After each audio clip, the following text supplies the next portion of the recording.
여러분, 오늘 말씀은 찾아온 은혜, 시작된 변화라는 주제의 말씀인데요. 앞서 예수님은 한 중풍병자를 고쳐주지 않았습니까? 즉 그들의 믿음을 보시고, 어떤 믿음이었죠? 예수님께로 가야 정답이라고 하는 믿음, 또 예수님께로 인도해야 된다라고 하는 그 믿음이 중풍병자로 하여금 육체적인 질병뿐만 아니라 영혼의 구원에 이르기까지 했던 것입니다. 그런데 오늘 본문에 보면 예수님께로 가야 정답인데 오히려 예수님이 가셨다는 거예요. 무슨 말이냐면 13절에 보니까요, 마가복음 2장 13절 14절에 보니까 예수께서 다시 바닷가에 나가심에 큰 무리가 나왔거늘 예수께서 그들을 가르치시니라. 또 지나가시다가 알페의 아들 레위가 세간에 앉은 것을 보시고 그에게 이르시되 나를 따르라 하시니 일어나 따르니라. 즉 예수님은 베드로의 집에 나와서 바닷가로 다니시면서 사람들을 가르치실 뿐만 아니라 세간에 가서 세간에 앉아있던 세리인 레위를 만나 나를 따르라 라면서 그를 찾아갔던 것입니다. 여러분, 이게 이상하죠? 왜냐하면 사실 예수님은요, 굳이 찾아가지 않아도 될 뿐이잖아요. 실제로 앞서 얼마나 많은 사람들이 예수님을 찾아왔습니까? 그 중에는 병든 사람도 있었고 귀신 들린 사람도 있었고 말씀을 들으러 온 사람도 있었다는 거예요. 심지어는 사람들이 너무 많아서 예수님께로 갈 수 없어가지고 지붕을 뚫고 침상을 내릴 정도로 많은 사람들이 찾아왔다는 거예요. 그렇기 때문에 예수님은 가만히 있어도 그냥 사람들이 막 와요. 그런데 왜 예수님은 세리인 레위를 찾아갔을까요? 그 이유는 다른 게 아니라 예수님이 찾아가지 않으면 안 오기 때문에 그런 거예요. 무슨 말이냐면 여러분, 실제로 레위를 한번 봐보십시오. 레위의 직업이 뭐죠? 세리거든요. 당시 세리는 가장 미움을 받는 직업이잖아요. 즉 로마를 대신해 세금을 거두면서 정해진 세금보다 더 많이 거두어 착복했기 때문에 사람들은 세리를 매국노, 죄인이라고 손가락질했어요. 그러니 레위는 사람들 앞에 나가는 그 자체가 부담인 거예요. 즉 예수님을 만나고 싶어도 나갈 수가 없었다는 거예요. 그래서 예수님께서 찾아오신 거예요. 왜냐하면 찾아가지 않으면 못 오니까요. 우리 주변에도 보면 이런 사람들이 많이 있지 않습니까? 교회는 오고 싶은 마음이 있는데 내가 가도 될까? 사람들이 나를 어떻게 볼까? 라면서 쉽게 발걸음을 떼기가 힘들다는 거예요. 이런 사람에게는 예수님이 직접 찾아가시는 거죠. 실제로 우물가에 사마리아 여인을 한번 봐보십시오. 이 여인은 결혼을 5번 했어요. 또한 지금 있는 남편도 자기 남편이 아니에요. 그래서 우물가에 물을 기르러 왔는데 정오에 오는 거예요.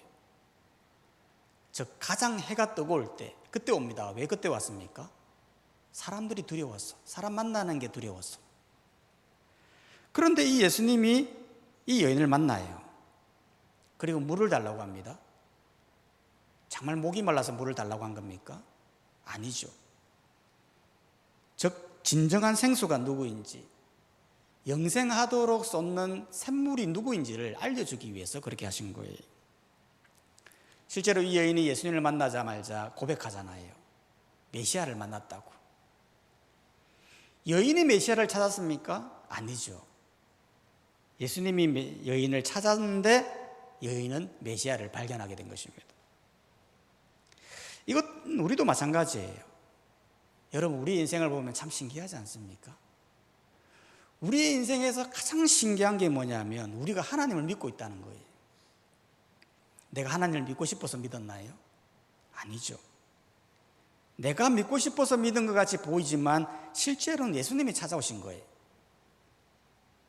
저도 보면 초등학교 때 교회를 처음 나갔는데요, 그때 밖에 놀고 있는데 한 이쁜 여자 선생님이 와가서 교회 가자 해서 한 번 갔어요. 그런데 그때는 몰랐어요. 예수님이 찾아왔다는 것을. 그러다가 고3 때 교회를 나갔는데 친구가 가자고 해서 간 거예요. 근데 그때도 몰랐어요. 예수님이 찾아왔다는 것을. 그런데 그의 여름 수련회 때 성령의 강력한 역사를 통해 그때 알았어요.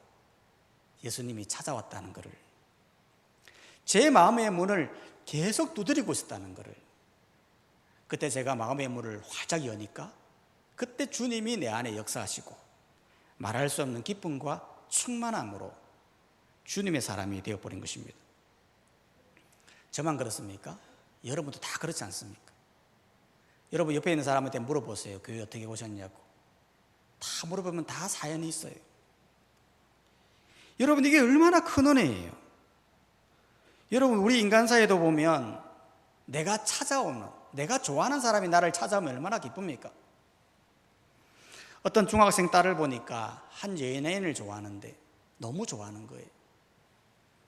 그런데 그 연예인은 내가 좋아한다고 해서 나를 만나주는 게 아니잖아요. 그래서 엄마가 방송국에 신청을 한 겁니다.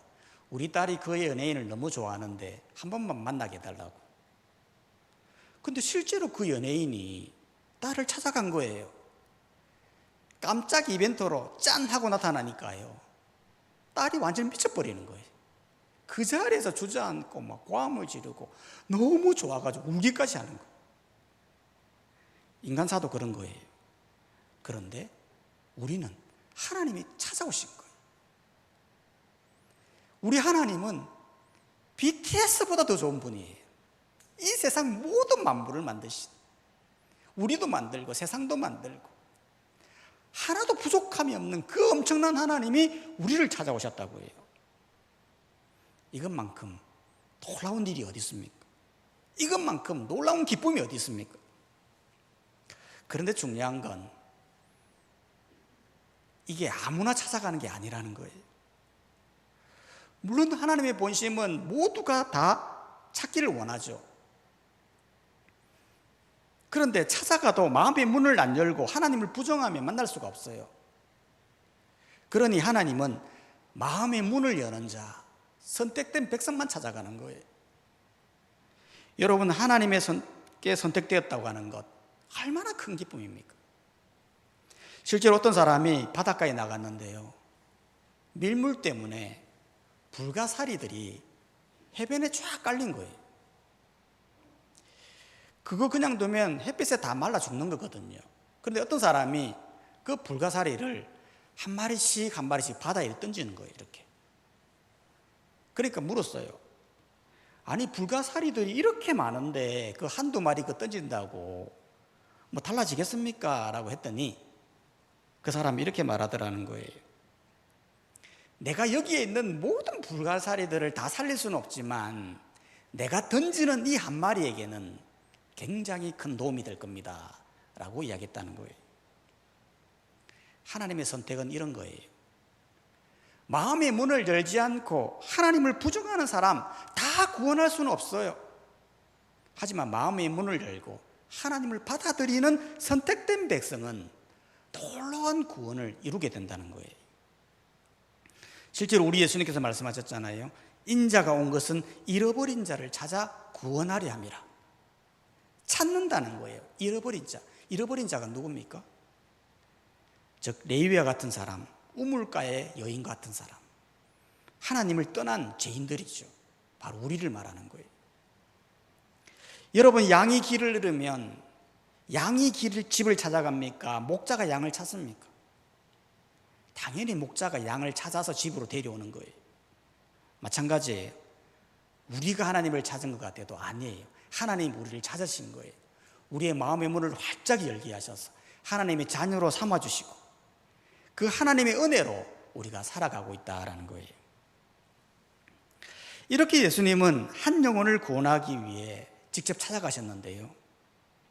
그런데 여기에서 한 가지 재미있는 점은 예수님은 한 영혼을 찾아갔었을 뿐만 아니라 직접 식사까지 했다는 거예요.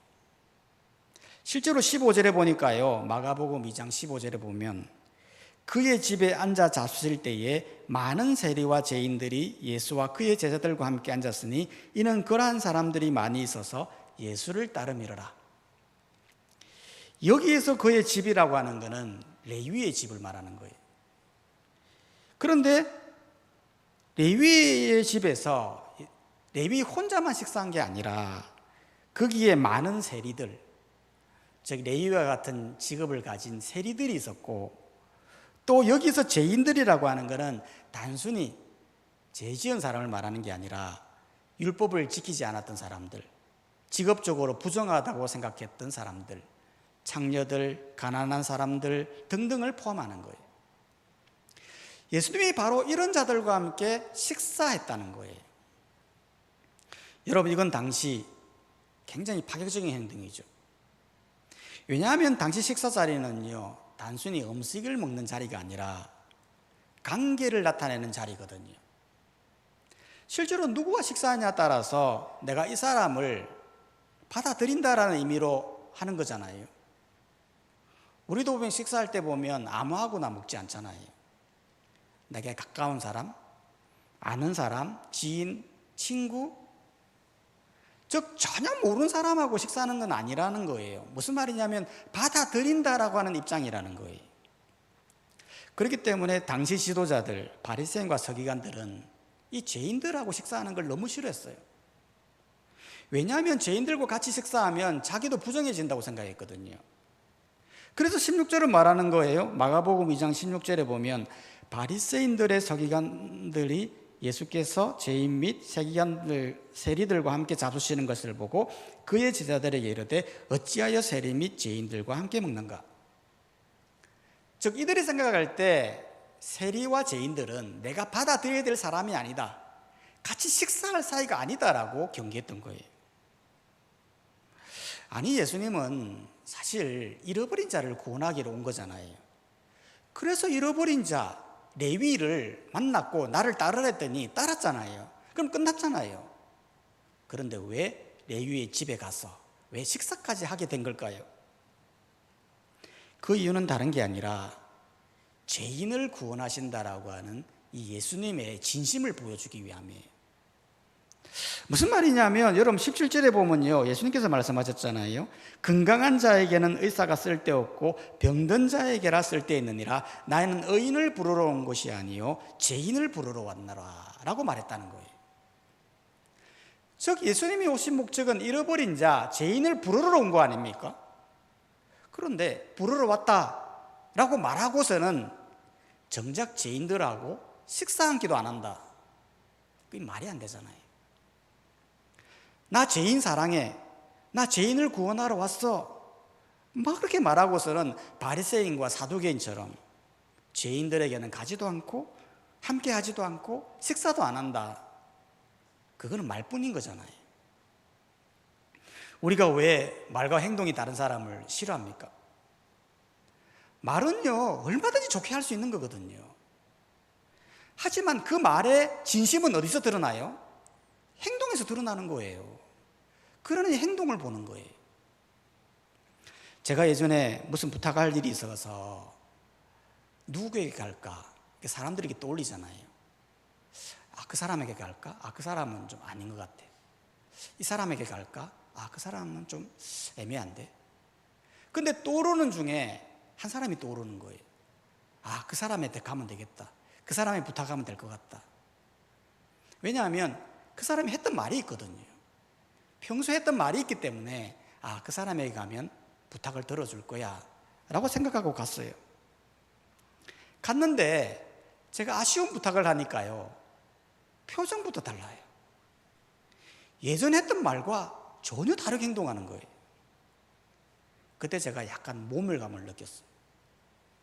그때 제가 깨달았어요. 아, 사람은 말을 보는 게 아니로구나. 사람은 행동을 봐야 되는구나 라는 것을 깨닫게 되었어요. 여러분, 사람은 그렇거든요. 여러분, 사람을 볼 때 말하는 거 그거 신뢰하지 마세요. 말은요 얼마든 좋게 할 수 있어요. 하지만 그 말의 진심은 행동에 드러나게 되는 거예요. 예수님은 죄인을 사랑한다, 죄인을 구원하기 위해서 왔다 라고 말을 하면서 실제로 식사하는 거예요. 실제로 받아들이는 거예요. 실제로 교제하는 거예요. 말과 행동이 그 진심이 드러났다는 거예요. 그렇기 때문에 우리도 마찬가지라는 거예요. 여러분, 복음이라는 거는요, 말로만 되는 거 아니에요. 말로 아무리 말해보세요. 그 사람이 움직이는 거. 복음은 삶 속에서 움직이는 거예요. 삶 속에서 드러나는 거예요. 회사에 가면 그런 사람 있지 않습니까? 교회 일이라면 막 최우선적으로 하다가도 직장에서는 일 대충 하고 동료들 어려우면서 모른 척하고 1년 내도록 밥 한 번 안 사고 그런 사람이 교회 가자 그러면 그 사람들이 어떻게 생각하겠어요? 정말 저 사람이 예수를 믿는가? 그 진심이 안 느껴진다는 거예요. 여러분, 그래서 바울은 성도들을 그리스도의 편지라고 했어요. 즉 내가 살아간 이 삶이 전도지가 되어서 편지지가 되어서 그리스도를 전하게 된다는 거예요. 그러니 우리는 말과 삶이 일치되는 그런 사람이 되어야 한다는 거예요. 삶 속에서 먼저 다가가고 먼저 손을 내밀고 먼저 식탁을 나누는 그런 사람이 되어야 한다는 거예요. 이렇게 예수님께서 찾아가시고 함께 하시고 하니까요, 사람이 변하는데요, 엄청나게 변하는 거예요. 실제로 여러분 이 레위를 한번 봐보십시오. 레위가 어떤 사람이었죠? 레위는 세간에 앉아 돈을 벌는 사람이에요. 그런데 예수님이 함께 하시고 찾아오시고 하니까요, 그의 인생이 완전히 달라져요. 어떻게 달라졌습니까? 모든 것을 버려두고 예수를 따라요. 실제로 예수님께서 나를 따르라고 했더니 따랐거든요. 그런데 단순히 일어나 걸어서 따랐다는 게 아니라 모든 것을 버려둔 거예요. 즉 자기의 직업마저도 내려놓고 세상의 모든 것을 내려놓고 예수님을 따라갔다는 거예요. 우리도 그렇지 않습니까? 예수님 믿기 전에는 우리의 직업이 중요했잖아요. 우리의 재물이 중요했잖아요. 우리의 성공이 중요했잖아요. 물론 예수를 믿는다고 해서 그게 다 중요하지 않다는 게 아니에요. 예수를 믿어도 재물이, 성공이, 직업이 중요하죠. 그런데 우리가 예수로 인해 우선순위가 바뀌었다는 거예요. 우리의 삶의 1순위는 뭡니까? 예수님이고 그 다음이 직업이고 재물이고 성공이라는 거죠. 심지어 예수님을 따를 수만 있다면 바울처럼 모든 것을 배설물로 여길 수 있는 것처럼 우리의 삶의 변화가 일어났다는 거예요. 레위의 변화는 여기에서만 끝난 게 아니에요. 레위는 예수님이 자기 집에 왔을 때 혼자만 예수님을 만나지 않았어요. 세리의 직업을 가진 자기 친구들을 불러요. 왜 불렀어요? 이유는 단순해요. 예수님이 나 같은 사람도 만나는데 너희들도 한번 만나봐라. 예수님 만나보고 예수님을 믿으라 라는 마음으로 초청한 거예요. 이게 엄청난 변화죠. 왜냐하면 예전에 레위였으면 친구들 불러서 뭐 했겠습니까? 세금 얘기하고 돈 버는 이야기 했을 거 아니에요. 그런데 이제는 친구들에게 예수님을 소개하는 사람이 되었다는 거예요. 받는 인생에서 주는 인생으로, 나누는 인생으로 바뀌는 거죠. 또한 레위는 나중에 어떻게 됩니까? 레위는 12제자 중에 한 사람이 됩니다. 그래서 사람들에게 세리라고 불렸는데 이제는 사도라고 불리게 되죠. 그리고 나중에는 성령의 감동함을 받아 마태복음을 기록하는 사람이 돼요. 아니, 이름이 레위인데 왜 마태라고 하고 왜 마태복음이라고 했던 거죠? 그건 당시 유대인들은 이름을 두 개로 사용하는 경우가 있었는데요. 예를 들어 사울이라고 하고 바울이라고 하고 시몬이라고 하고 베드로라고 하고, 즉 마가복음에서는 레위라고 하고 마태복음에서는 마태라고 한 거예요. 즉 레위는 예전에는 세금을 기록하던 그 손이 이제는 마태복음을 기록하는 손으로 변화되었고, 예전에는 사람들에게 돈을 거두는 사람이 이제는 사람들에게 생명을 전하는 사람으로 변화되었다는 거예요. 이게 다 누구 때문에 그런 겁니까? 바로 찾아오시는 예수님, 함께 하시는 예수님 때문에 그랬다는 거예요. 여러분, 이게 바로 복음입니다. 예수님이 왜 찾아옵니까? 우리와 왜 함께 하십니까? 우리의 삶이 변화되었어. 내 삶을 변화시켰어.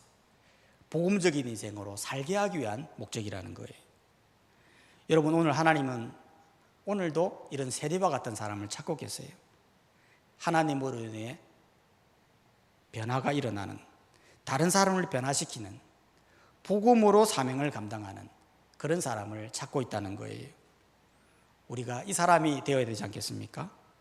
여러분, 찾아오신 은혜를 잊지 마십시오. 함께 하시는 사랑을 붙드십시오. 그래서 변화된 삶으로 예수님을 전가하는 우리 모든 사람들이 되시기를 주님의 이름으로 축원합니다. 시간 다 함께 기도하겠습니다. 말씀을 생각하시면서 함께 기도할 때에 내게 찾아오셔서 구원의 은혜를 베푸신 그 하나님의 은혜를 기억하며 하나님께 감사하시고, 또한 나의 삶의 변화를 통해서 나뿐만 아니라 많은 사람들을 변화시키는 사람, 하나님 변화된 삶을 살아가는, 복음적인 삶을 살아가는 제가 되게 하여 주옵소서. 우리 다 함께 통성으로 기도하며 나가도록 하겠습니다. 기도하겠습니다.